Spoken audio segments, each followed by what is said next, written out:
Hey guys, it's Tyler with TCG Rewind. Today I wanted to do a video showcasing a solid way to build Tengu plant format in actual paper cards. There often aren't a lot of resources or even starting points showing a decent way to do this if you're looking to buy the format in paper cards. Like I wanted to showcase mine, not to say it's perfect, but I feel like this box right here is a decent, I guess, starting point for building the format. Just to explain, this box is actually my generic cards box. What I do is I actually have two versions of this. I have one that's high rarity, so that's the one I use for my personal use, which is the one you're seeing right here. And then I have one that's low rarity that I kind of let, if someone comes over wants to play, I can offer them that version so they can build their own version of whatever deck they want as well.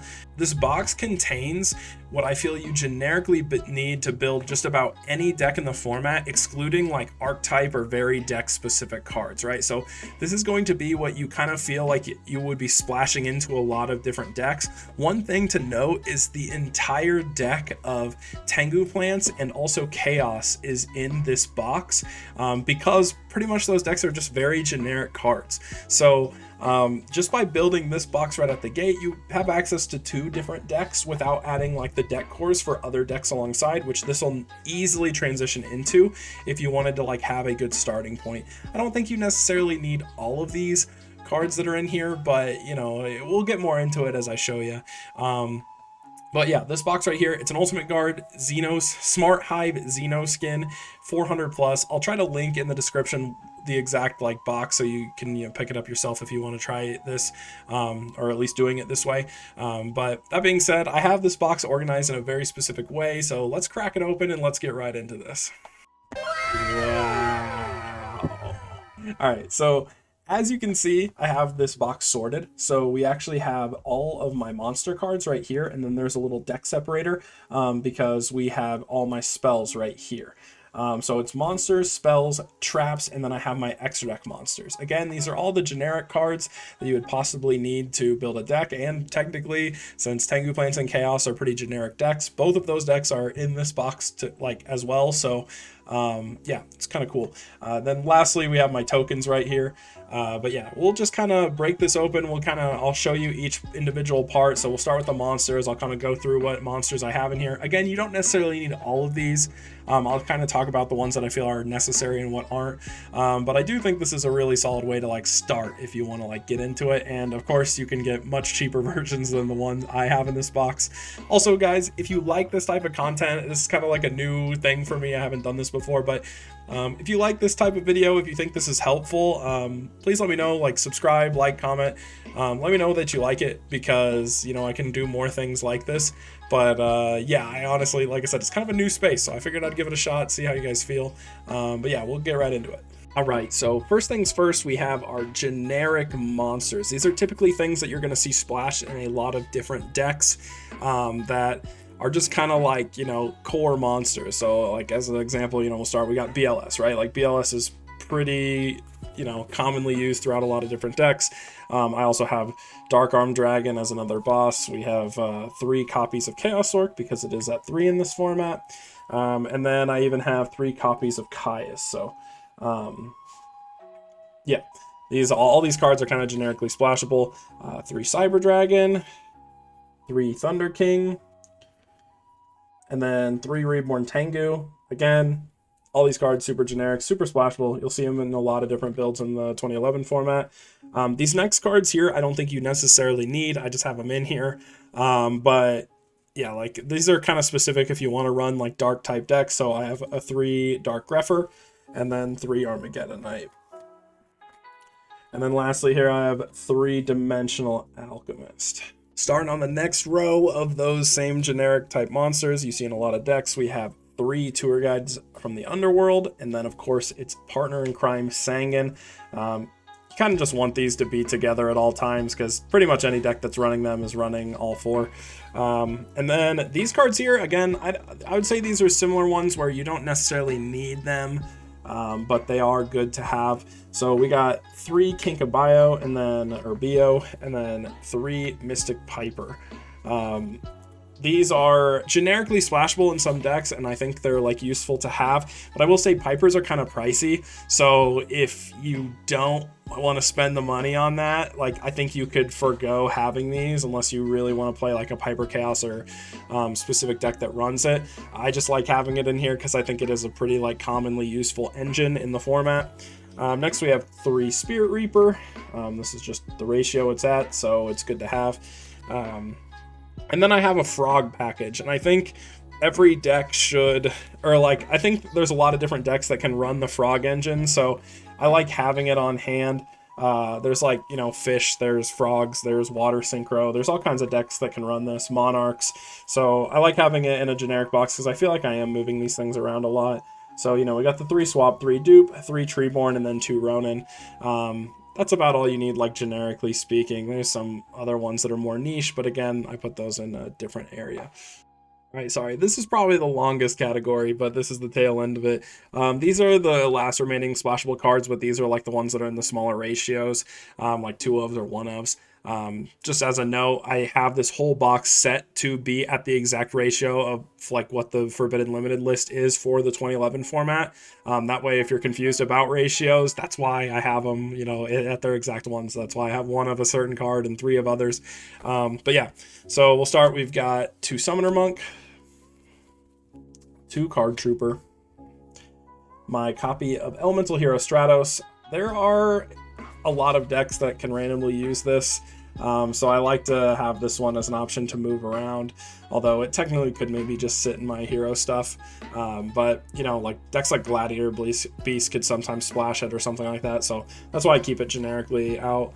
I have a copy of Honest, 1 copy of Lone Fire, 1 copy of Dandelion, and 1 copy of Neospatian Granmole. Up next, I have all the different hand traps. This includes like the battle hand traps. The only one I'm leaving out is Swift Scarecrow because I don't really feel like that's generic enough, but we have Gores, 2 Trag,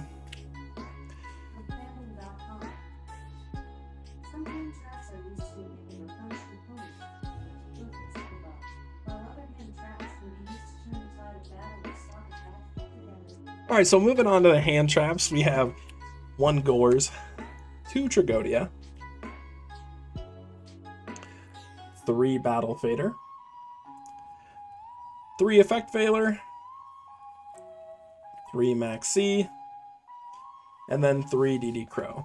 So I left out Swift Scarecrow because it's not really used in a lot of different decks. Typically, if you're going to see like something like that, it's going to be the Fader. But other than that, these are all the ratios I would say you use. I think you could technically, if you didn't want to buy Faders, you don't need them. I think that this right here is probably like the ideal pool you should absolutely have, which is 3 Maxi, which is probably the most expensive card to pick up in this format, but once you have it, you have it. And then DD Crow Veiler, and then Trag Gores. These are all like pretty essential and go around to a lot of different decks. And then we have the generic tuners. You know, these are cards that you're gonna see splashed in a lot of different things.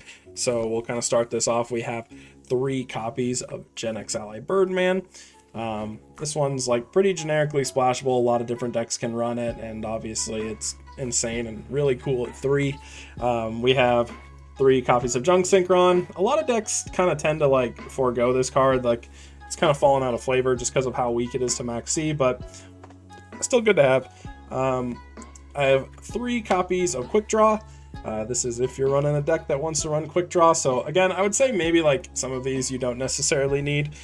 Deep Sea Diva would probably be another one that you don't necessarily need, but I think it's just kind of generically good and useful to have.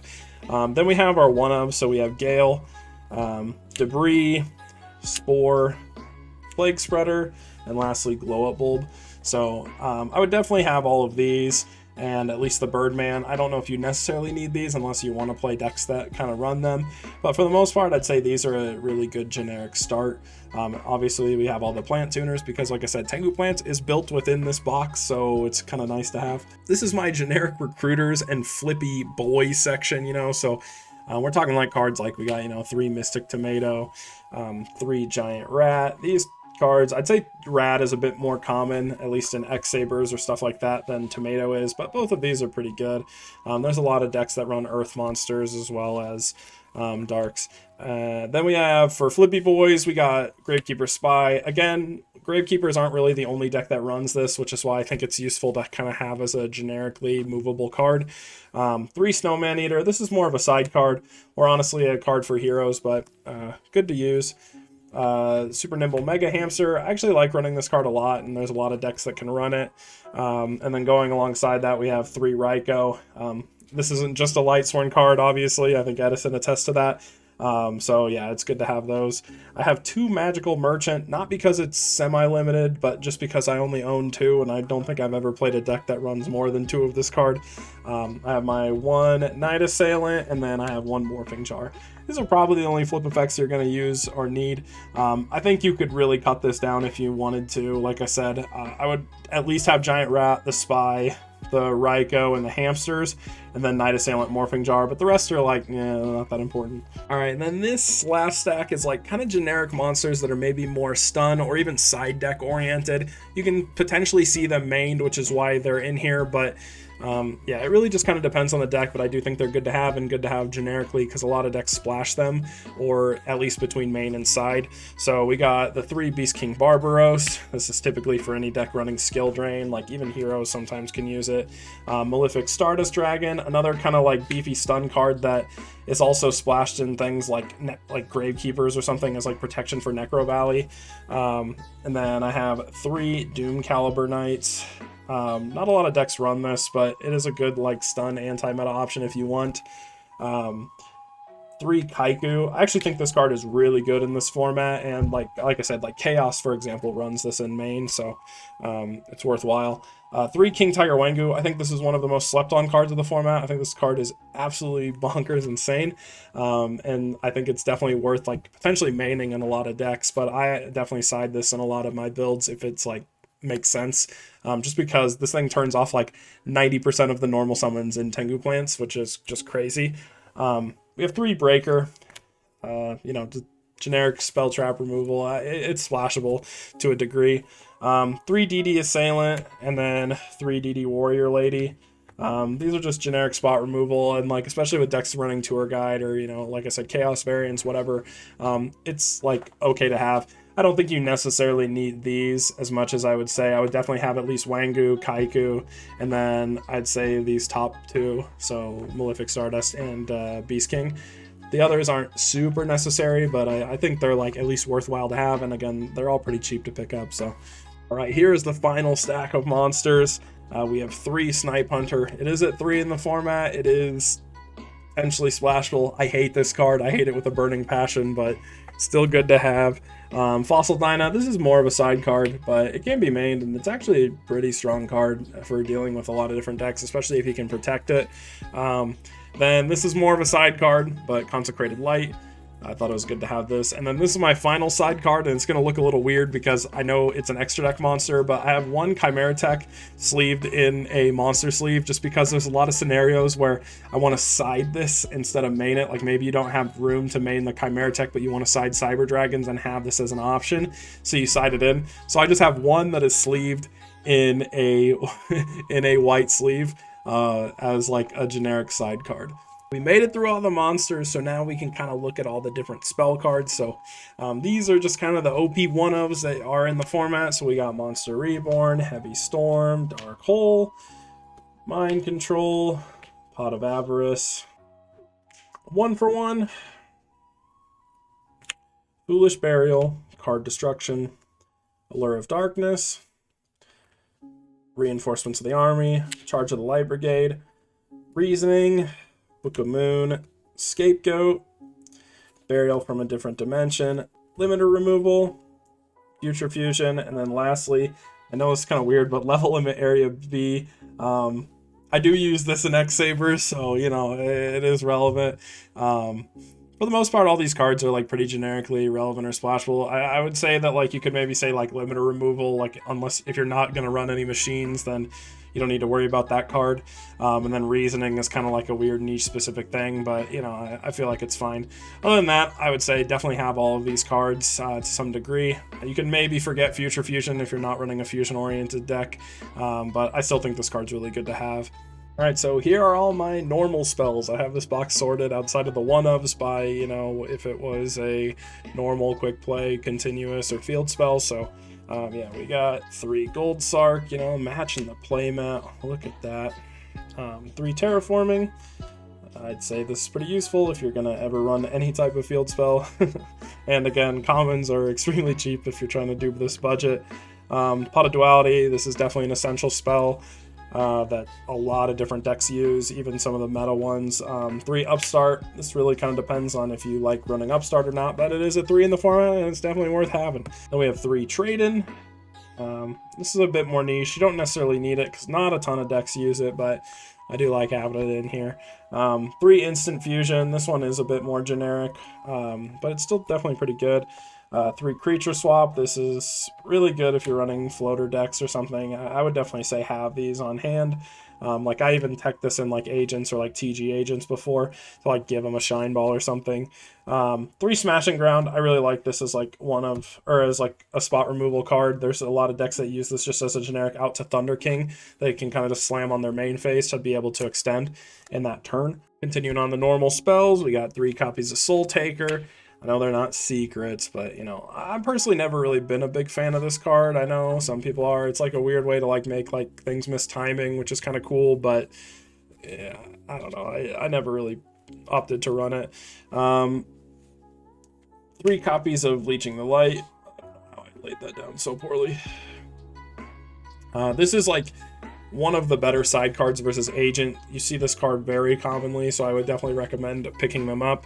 3 Noblemen of Crossout. It's not super relevant in this format. In fact, I almost would say you don't really need it because outside of like Gravekeepers, it's not super useful, but you never know. 3 System Down. This is if you don't want to run Cyber Dragon and would rather have a way to deal with machine decks like Karakuri. This is a really great tool, especially because it gets rid of the graveyard too, which is kind of nice. And then lastly, I have 3 Lightning Vortex.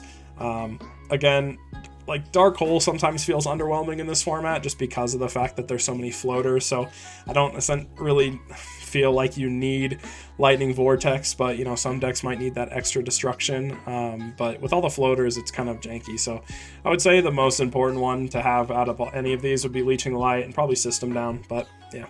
Moving on to quick plays, and we have literally the most important one. We have 3 MST. I feel like all decks, either main or side, like usually they'll side 2, main 2, side the 3rd. I feel like all decks either main or side this card. It's definitely worth having in some ratio. I would definitely say have 3 if you're going to play this format. 3 Enemy Controller. This card is super versatile, and I would definitely encourage you to have these. They're so powerful and very versatile, very splashable in a lot of different decks. I really, really like Enemy Controller. I think it's one of the more fun cards to use this format. Then we have 3 Forbidden Lance. This is, you know, generic protection. It applies to a certain different decks. One thing I really like about it is it's a nice side to go against like things like TGs or like Beast Stun or something like that. If they're running Horn of the Phantom Beast, hitting them with this in the damage set pretty much guarantees you can swing over their monster and it's going to burn their horn, which is really, really nice. We have 3 Forbidden Chalice. I don't necessarily think you need this card. It has its applications, but it's not super important, so if you didn't want to have it, you don't really need it. And then lastly, this is one of my favorite cards, especially in decks like Karakuri or X-Saber. I really like this card, especially because it plays around Herald of Orange Light, but we have 3 My Body as a Shield. Again, super splashable, really nice going against like, you know, Torrential, Dark Hole, Mirror Force, all kinds of things like that. If you're playing a deck that really wants to go off, I think this is something that can easily catch your opponent off guard, and it feels really, really good to use. Alright, we'll just do continuous and field spells together because there's so few field spells, but we've got 3 Dimensional Fissure. This is specifically if you play a deck that doesn't rely on graveyard. It's definitely a good, useful tool to have. It's like a nice side deck card if like you think you can, like, I guess, be hurt less by this than your opponent. 3 Solidarity. I've definitely loved this card. I've experimented with it way more than I'd like to admit. I just think it's really fun to make certain like monsters huge.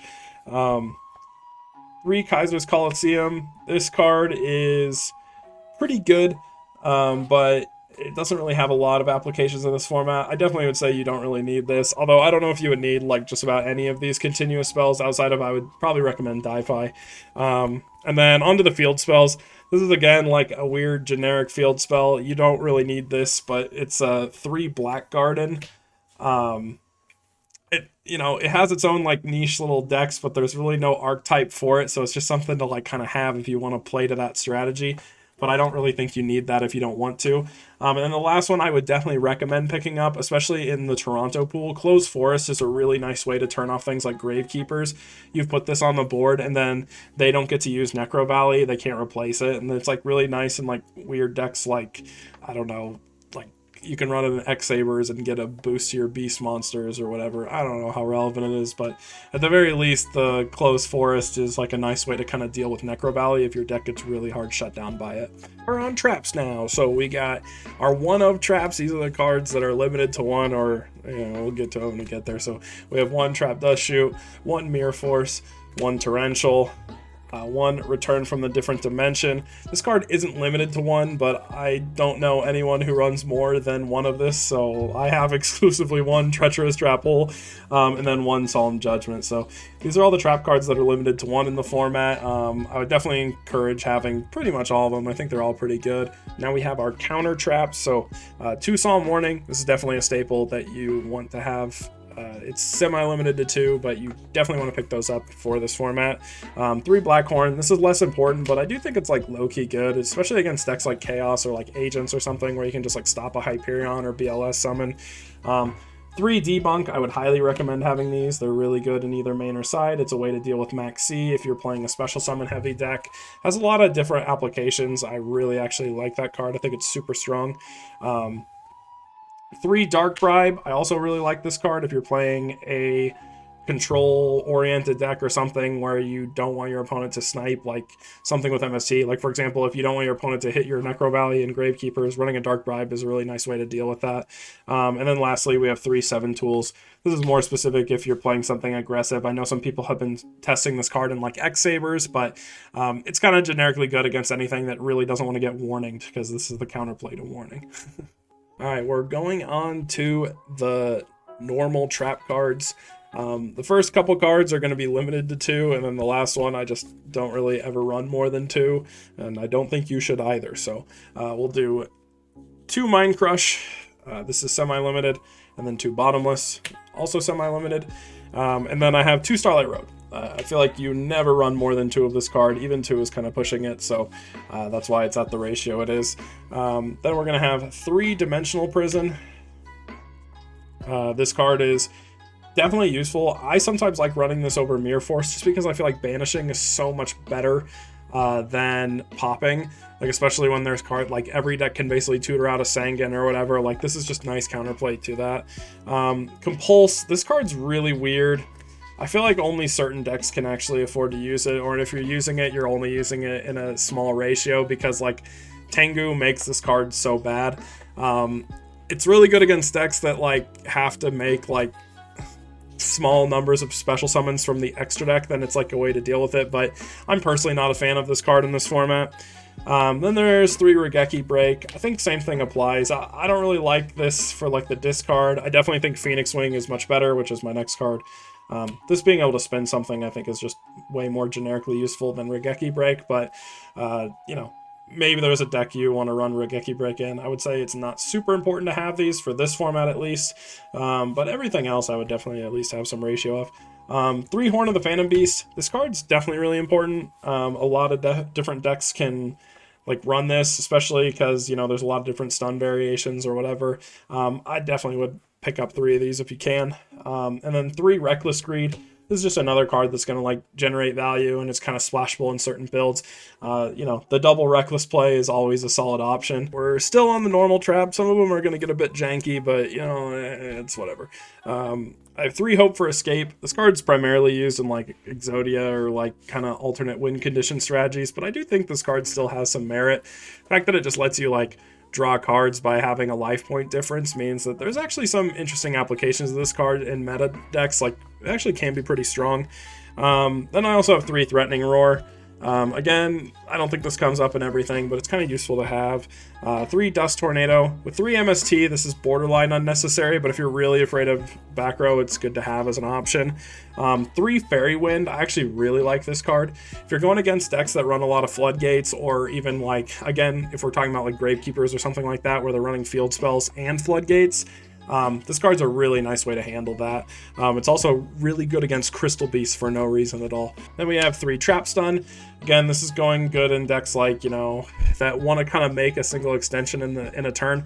Although the one thing downside to this card that people have talked about is if they flip Trap Stun, and like if you proactively flip Trap Stun to play around Warning, then they can just chain Maxi to the Trap Stun, and it's kind of like awkward if you're planning on going off that turn.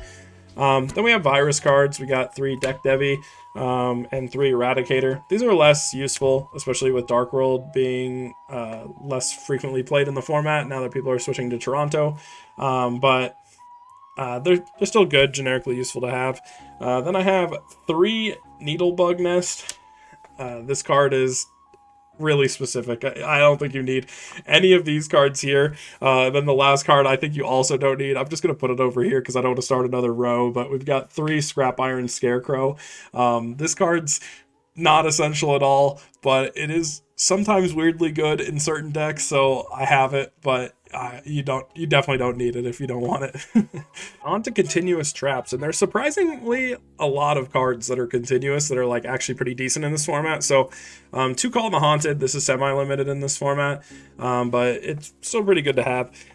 Going alongside that, 3 Limit Reverse. This actually is played in a couple different meta decks in this format and is like pretty splashable. Even in things like Tengu plants, it's not bad.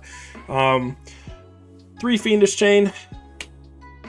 This card's okay in this format. If you need effect negation without running Veiler, this is probably your best bet, although I do think the card is kind of fragile. 3 Imperial Iron Wall. Actually, I'm starting to like this card more as an out to like dealing with agents or something like that, where if they don't have MST, then they can't summon Hyperion, they can't banish for a Chaos Monster, they can't even banish your monster if they summon a Chaos Monster, things like that. 3 Macro, just another Floodgate. Again, it's only applicable to the decks that can actually afford to run it. There's a lot that get hurt by it. 3 Vanity's Emptiness. This card should be, like, it's one of those cards that you think would be more splashable than it actually is. It's actually so fragile in this format because of 3 MST and the fact that, like, it's not a super special summon reliant format. It's pretty slow. It means this card's a bit, like, less optimal, but it's still good to have if you want to run a deck that, you know, wants to take advantage of it. 3 Skill Drain. This is definitely a good card to have. Like, I mean, there's so many different stun decks that run this. I would definitely recommend having them. 3 Royal Decree. This is one of my personal favorite cards to use, especially in the likes of like X-Sabers. I think some decks just want to turn off back row and go off, and Royal Decree is like the best way to do this. 3 Goes in Match. And I should have Rivalry to go alongside this, but for whatever reason, I just don't. So yeah, we don't have Rivalry, but I would definitely have it if I would definitely include it in this if I had it. I'm gonna have to pick up a set of Rivalry. And then finally, we've got 9 more continuous traps. We have Light Imprisoning Mirror. This is definitely relevant in a meta where Agents is pretty dominant. Shadow Imprisoning Mirror. This card can come up. It was kind of good against things like Dark World, but it's even good against Gravekeepers and stuff like that now. And then lastly, we have 3 Safe Zone. Not a lot of decks run this, but this card definitely has its applications. It can be pretty good. But yeah, that's it for the trap cards. All right, last but not least, we have the generic extra deck monsters. Again, there's like archetype specific extra deck monsters, like for example, Hunley as an X-Saber that I just have in my X-Saber deck core because no other deck is really splashing that. I think the only weird exception where it's like slightly more generic would be like Armor Master, which I still have in the Blackwing stuff, just because this format typically didn't splash Armor Master as much as others because there's just kind of like better cards to typically use, and Gale is like a bit less popular of a tuner other than for like some specific decks. So you know, it could be in there, but it isn't. But we'll start with the fusions. So we have the 1 5-headed dragon. This is for any dragon deck that wants to run future fusion. This card's pretty useful to have. 3 Cyber End Dragon. This is because of Malefic Cyber End. You want to have them if you're going to run it. Again, I would say this isn't necessary if you're not planning on running Malefics by any means. 2 Cybersaurus. This is just a really good instant fusion target for Karakuri to kind of go off on your combo. Again, not super necessary, but I do like it. I like having it just generically as an instant fusion target if you want to opt to run it, kind of no matter what deck you're playing. And then some other instant fusion targets I have is Dark Fire Dragon, Dragonist the Wicked Knight, Fusionist. The reason why sometimes you're on Fusionist is because of the fact that it's an Earth. So I've had it come up where you can use this to make Nat Beast or Barkion, which is kind of cool. And then lastly, you can run 3 Chimera Tech Fortress Dragon. Like I said, I have 1 in my like side deck monsters. I just have 2 in my box because I've never put more than 2 in a single deck. So yeah, that's all for the fusions. It's a pretty small pool. Again, like there's like elemental hero fusions and stuff, but those are in the hero box because they're a bit less generic. We're going on to Exceeds, and you know, in this format the Exceed pool is pretty small, so I pretty much have the whole thing. Basically whatever is actually playable. There's some other ones I think, but they're like pretty bad. So these are the ones I got. 2 Tyrus. Again, this card's not semi-limited. I just only have 2 because I don't think any deck would ever play more than 2, like 2 and 2, so like 2 Adris, 2 Tyrus. But yeah, it's something that comes up. Then we have the big boy. We got the 3 Utopia. You know, there are decks that run 3 of this card. It's worth having it at 3. Also, ultis or even the collector's rare. Yeah, collector's rare. Those are both like kind of cheap right now, so I think it's worth picking up if you want to play this format. They're like, I don't know. Last I checked, they were like 20s or something. They're not bad. 3 Wind Up Zenmeister. Some decks do play this card, and it's like one of the only other rank 4s outside of Roach. So if you're playing a rank 4 heavy deck like Gadgets or something, it's good to have as many options as possible. But yeah, that's pretty much the rank 4 pool. Then we do 2 and 2, again, not because they're semi-limited, but because I'm never using more than 2 of these cards in a single deck. So 2 Leviathan Dragon, 2 Leviair. Then I have some a bit more niche or weird ones. 3 Grenosaurus, just because I've never really opted to play this card. 3 Submissible Carrier Arrow Shark. I low-key think this card has its applications. I think it can be good. It's just like a weird little cowboy for game sometimes. Psychopath move, we got the 1 Terabyte. It's not limited, and it definitely shouldn't be limited. But I would never play more than 1, let alone play the 1, but we have it just in case, you know. Then we have 3 Gachi Gachi. This card is pretty relevant in the format. Agents run it a lot, stuff like that, but this is literally the entire Exceed pool you're really going to see in this format. So yeah, that's what you got. All right, this is the biggest pool, and I definitely don't have everything at their exact ratios of the ban list. If it is limited or something, then there is 1 copy, but for the most part, you know, there's some cards that you're just never really going to be playing more than 1 of. But yeah, so we'll go into Synchros. This is easily the biggest pool. So we got level 10s, we have Ally of Justice, Decisive Armor, and then we have Shooting Star Dragon.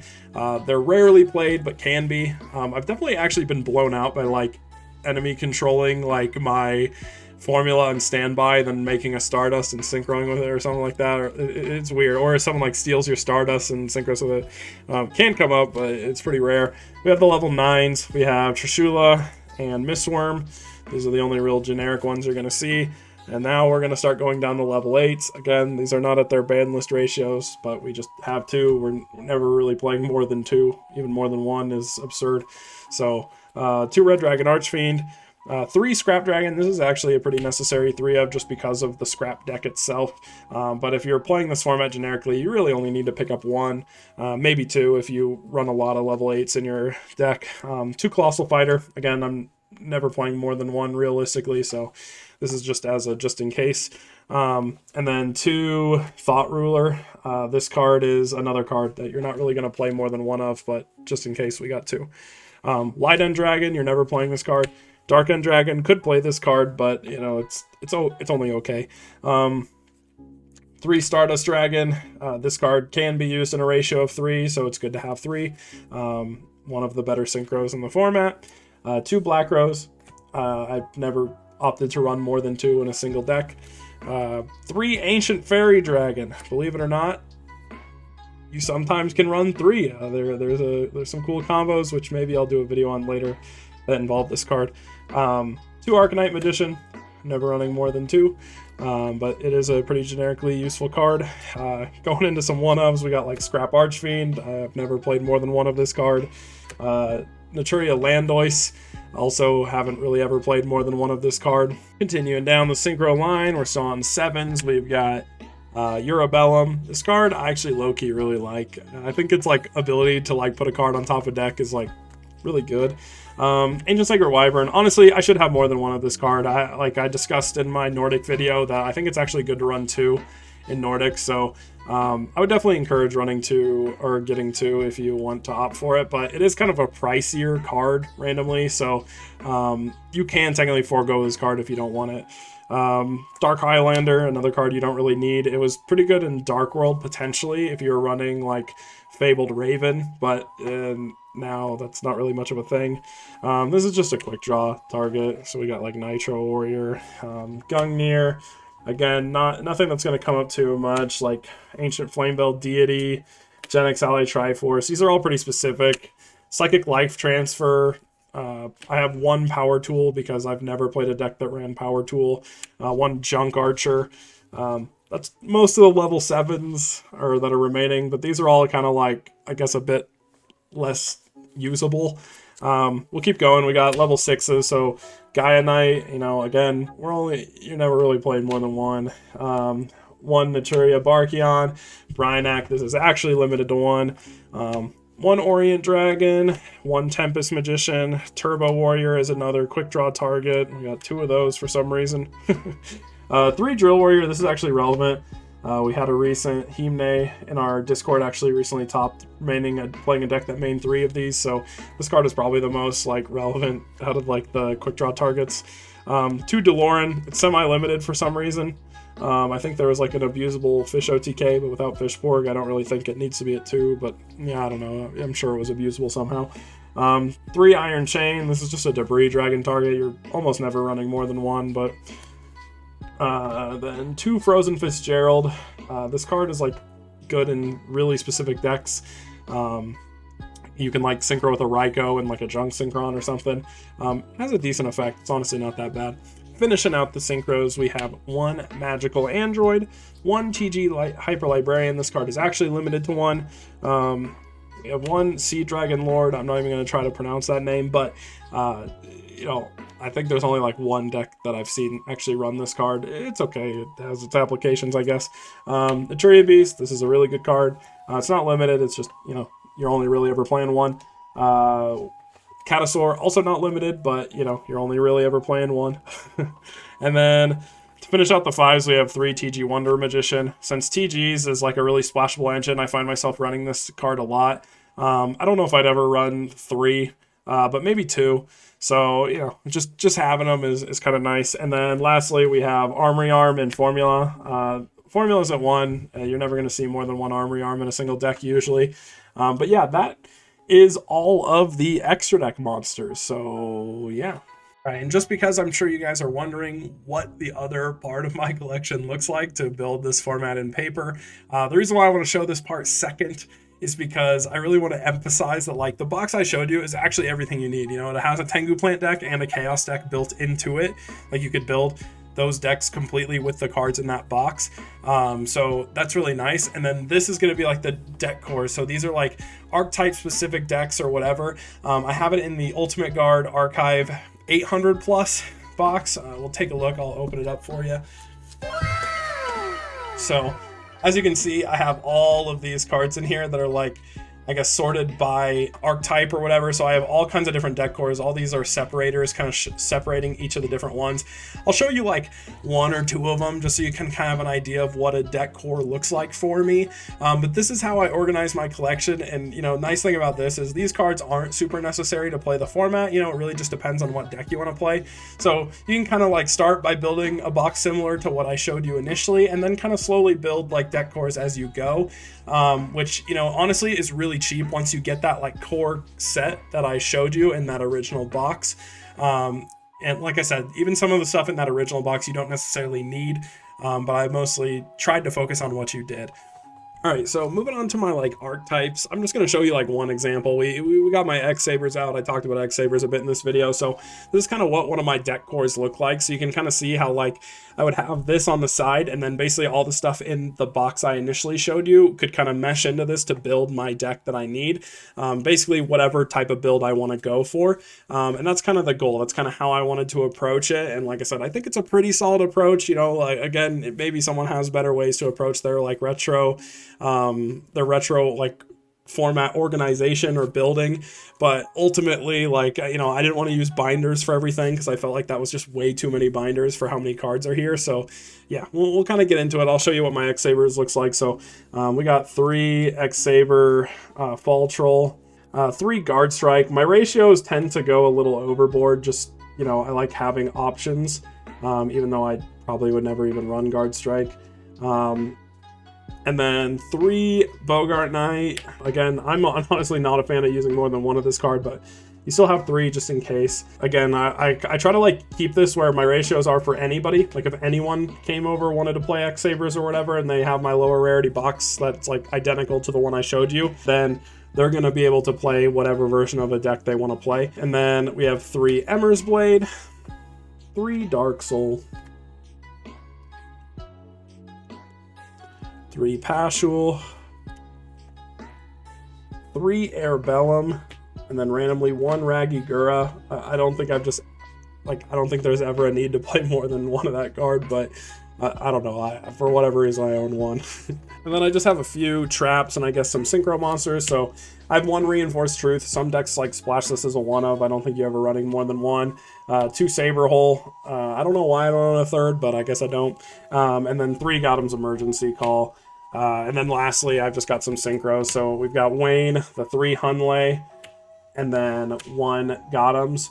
So this is kind of like a rough example of what it would look like, of what having like an archetype looks like. So as you can see, like you can kind of just integrate the cards that you have from that generic box into this, which means that like if you're ever going to pick up extra decks, then you would only need to buy like a select few extra cards, and what you have is typically going to just slot right in. So this is like a pretty decent way to approach it, where once you kind of invest in that like core box of cards that I showed you, which again, you don't necessarily need all of them, you can then start moving on and building more and more decks to help build the format. And those cores are honestly relatively cheap depending on what it is. I think X Sabers is kind of a bit more pricey just because there haven't been reprints of things like Hunley or even like Dark Soul maybe. But yeah, so that is kind of how I do my organization for this format. That's how I have it all set up. Let me know in the comments if you think you like this, or again, if you think this was helpful. I just want to know, like, obviously, you know, it's nice to show off the collection, you know, of course, you know, I worked pretty hard to build all this. But also I like knowing from you guys that, hey, this is something you like to see and you want to see more of, just to kind of know, like, I know personally when I was like building my 2011 library, I actually found it really difficult to figure out a really good way to organize or go about it. So I kind of had to figure this out myself. So it was really nice. I felt like it'd be nice to kind of showcase like, hey, this is what I did, in case you're looking for a starting point, if you want to like buy into a format, or even if you want to find a better way to organize your cards. Could be big. I don't know. So yeah, that's going to wrap it up for this video, guys. Thank you so much for watching, and make sure you guys have a great time doing today.